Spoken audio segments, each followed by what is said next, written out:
একটু অপেক্ষা করুন। আপনি হয়তো ভাবছেন এখন বেগম জিয়াকে নিয়ে অনেকক্ষণ গুণকীর্তন করা হবে, কিন্তু না। তবে একথা অবশ্যই অনস্বীকার্য, এদেশের গণতন্ত্র এবং মুক্তির সাথে বেগম খালেদা জিয়ার নাম ওতপ্রোতভাবে জড়িত। দীর্ঘ রাজনৈতিক জীবনের এই প্রান্তে দাঁড়িয়ে বর্তমানে তিনি নানান শারীরিক অসুস্থতায় ভুগছেন। বুকে ব্যথা নিয়ে হাসপাতালে ভর্তি হয়েছেন বিএনপি চেয়ারপারসন খালেদা জিয়া। গভীর রাতে হঠাৎ অসুস্থ হয়ে পড়লে তাকে হাসপাতালের সিসিইউতে ভর্তি করা হয়। ৭৯ বছর বয়সী খালেদা জিয়া ডায়াবেটিস, আর্থ্রাইটিস ছাড়াও হৃদরোগ, ফুসফুস, লিভার, কিডনি বিভিন্ন জটিল রোগে ভুগছেন। রাজধানীর গুলশানের বাসা থেকে জরুরি ভিত্তিতে অ্যাম্বুলেন্সে এভারকেয়ার হাসপাতালে নেওয়া হয়।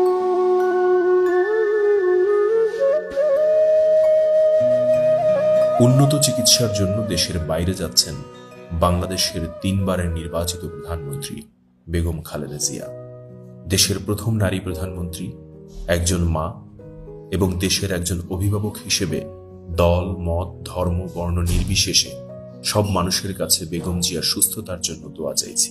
ধ্বংস নয়, প্রতিশোধ নয়, প্রতিহিংসা নয়, ভালোবাসা, শান্তি ও জ্ঞান ভিত্তিক সমাজ গড়ে তুলি। আমাদের কাছে আপনি মায়ের মতন। মা যেমন ঘরে থাকলেই মনে শান্তি থাকে, তেমনি আপনি দেশে থাকলেই আমাদের মনে হয় মা তো আছেন। মহান আল্লাহর কাছে একটাই প্রার্থনা, দ্রুত সুস্থ হয়ে আমাদের মাঝে ফিরে আসুন। এই দেশের মাটি, মানুষই আমার সবকিছু।